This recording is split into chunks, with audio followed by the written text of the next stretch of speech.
Good morning, Key Stage 1. I hope you are all well. For today's assembly, I'm going to read you a story. Whilst I'm reading you the story, I'd like you to have a think of what you think our assembly is about. Our story is called Rosie Revere, Engineer.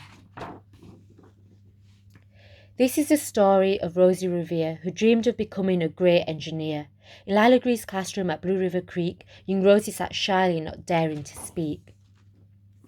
But when no one saw her, she peeked in the trash for treasures to add to her engineer's stash. And late at night, Rosie rolled up her sleeves and built in a hideaway under the eaves. Alone in her attic, the moon high above, dear Rosie made gadgets and gizmos she loved. And when she grew sleepy, she hid her machines far under the bed where they'd never be seen. When Rosie was young, she had not been so shy. She worked with her hair swooping over one eye. She made fine inventions for uncles and aunts, a hot dog dispenser and helium pants.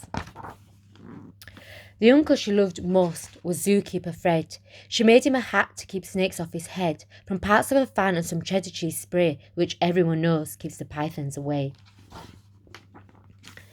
And when it was finished, young Rosie was proud, but Fred slapped his knees and he chuckled out loud. He laughed till he wheezed and his eyes filled with tears, all to the horror of Rosie Revere, who stood there embarrassed, perplexed and dismayed.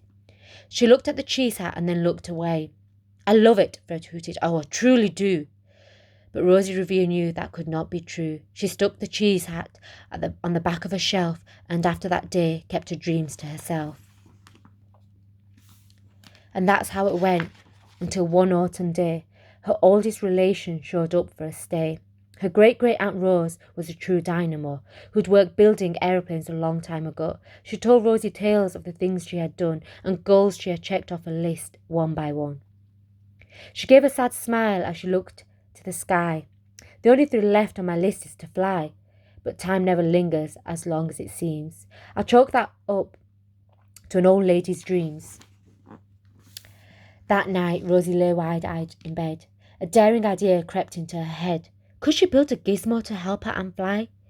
She looked at the cheese hat and said, "No, not I." But questions are tricky and some hold on tight, and this one kept Rosie awake through the night. So when dawn approached and red streaks lit the sky, young Rosie knew just how to make her aunt fly. She worked and she worked till the day was half gone, then hauled her cheese copter out onto the lawn to give her invention a test to just see the ridiculous flop it might turn out to be. Strapped into the cockpit, she flipped on the switch. The Hello Cheese copter sputtered and twitched. It floated a moment and whirled round and round, then froze for a heartbeat and crashed to the ground. Then Rosie heard laughter and turned round to see the old woman laughing and slapping her knee. She laughed till she wheezed, her eyes were filled with tears, all to the horror of Rosie Revere, who thought, "Oh no, never, ever again will I try to build something to sputter or spin, to build with a lever, a switch or a gear, and never will I be a great engineer." She turned round to leave, but then great-great-aunt Rose grabbed hold of young Rosie and pulled her close and hugged her and kissed her and started to cry. "You did it! Hooray! It's the perfect first try. This great flop is over. It's time for the next." Young Rosie was baffled, embarrassed, perplexed. "I failed," said Rosie. "It's just made of trash. Didn't you see it? The cheese copter crashed." "Yes," said her great-aunt, "it crashed, that is true. But first it did what it just needed to do. Before it crashed, Rosie, before that, it flew. Your brilliant first flop was a raging success.